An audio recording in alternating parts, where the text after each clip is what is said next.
Hey, this is Darrell Knoch again. We're coming to talk about how do you start a business and how do you get it off the ground? How do you what kinds of things do you do to make those first few things happen? And one of the things I've always done is I've always started my businesses part-time, while I was still working.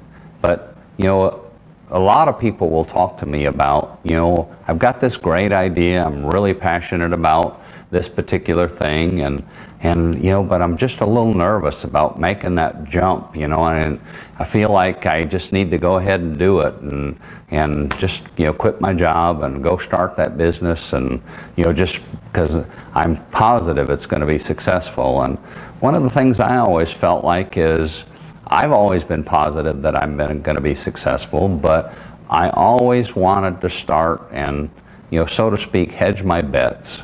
There's no need to just jump off and quit your job, go start a business.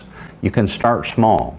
The first thing that I always like to do, naturally, is have that great idea. What is it that I really am passionate about? What is it that I can get excited about? Because if you're going to do something, you're going to have to be doing it for a good number of years in order to really see the return on your investment. So it's got to be something that you like enough to stick with it for a good long time. So the very first steps of starting a business are picking a name.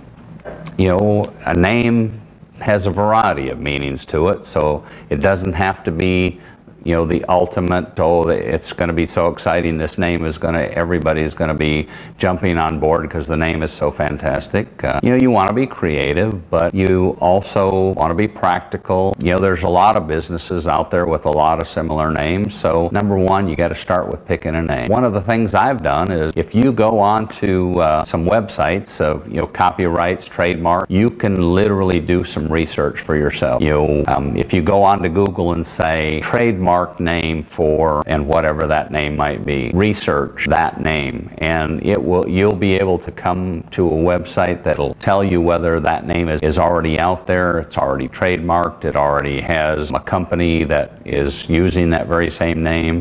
And here's something that maybe some of you know and some of you might not know, is that if you have a name, as an example, one of the companies I own is Imagine Enterprises LLC, and if I own that company in Wyoming, then that's my company. Imagine Enterprises LLC, that's my company. Nobody else in Wyoming can use that name. But someone else in Maine could use that same name and still be able to function as a business in Maine, but they would be an LLC in Maine, not in Wyoming.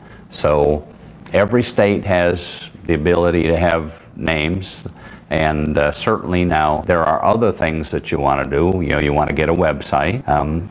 You want to make sure that you have at least some variation of your name available in a website address, because every business in today's marketplace has to have a website. Even if it's just a brochure website, you need to have a website.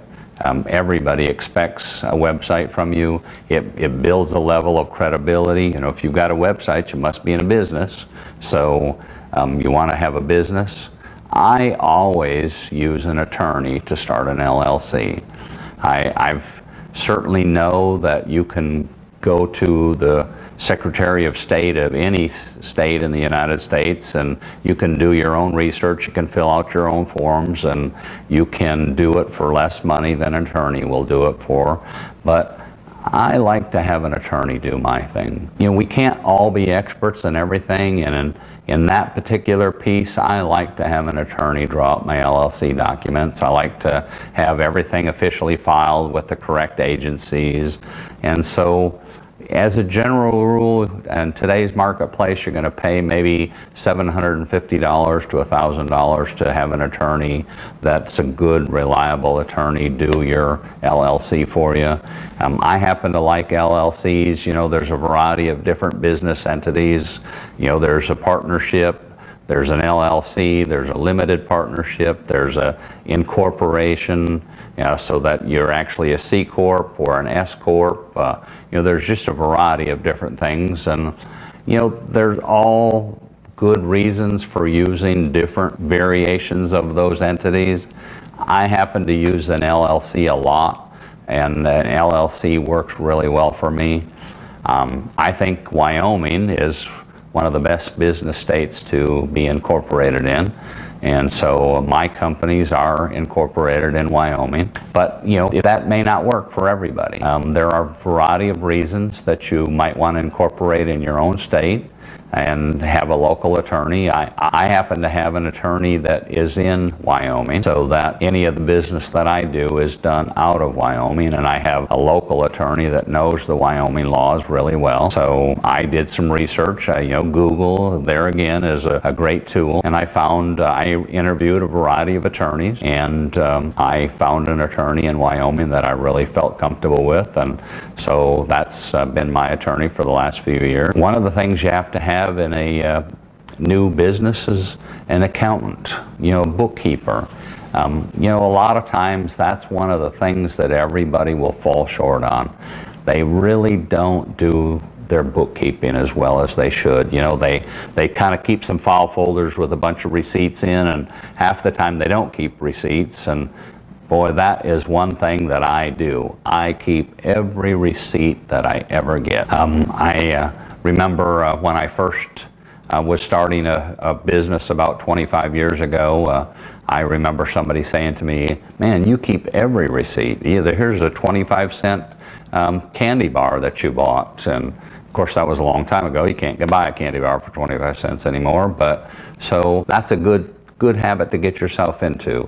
Keep every receipt, be organized, learn to be organized. If you're not already an organized person, learn to have that habit pattern. It will serve you well to be more organized. You know, we can't all be the best at everything, but we can all strive to be a little bit better than we have been in the past. So get an attorney, get an accountant, make sure you have a bookkeeper that is managing your bookkeeping. You know, make sure you keep your receipts. You know, document what you're doing. You know, I have a little form that I fill out of anytime I have a receipt. I fill this little form out that tells, you know, what dates I was doing it, what was the conversations about, what were the meetings about, what did I go to lunch, did I go to dinner, you know, who was at that meeting.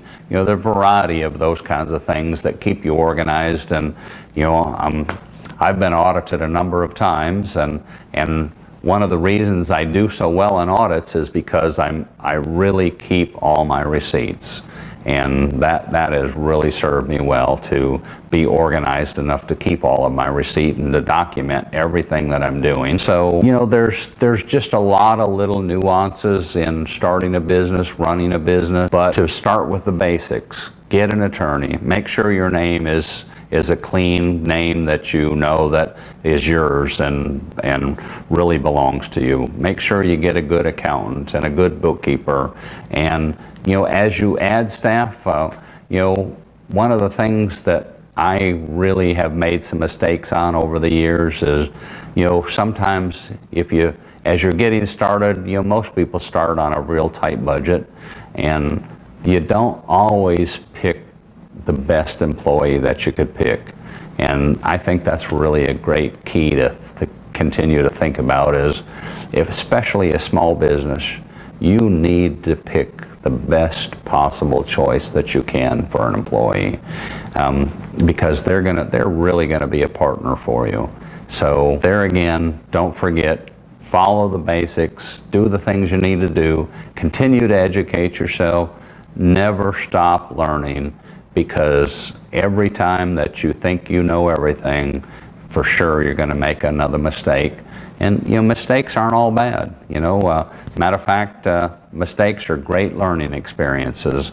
You know, in my book, I talk about the fact that I've made so many mistakes that I think I couldn't make another mistake, and sure enough, I make another one. So, you know, learn from those mistakes, build on those mistakes, and continue to grow as a person. The Darrell Knoch Show is all about business, all about relationships, all about mindset, having a good, healthy self-image. We're going to give you a well-rounded education week after week, so don't forget, keep coming back. Thanks a lot.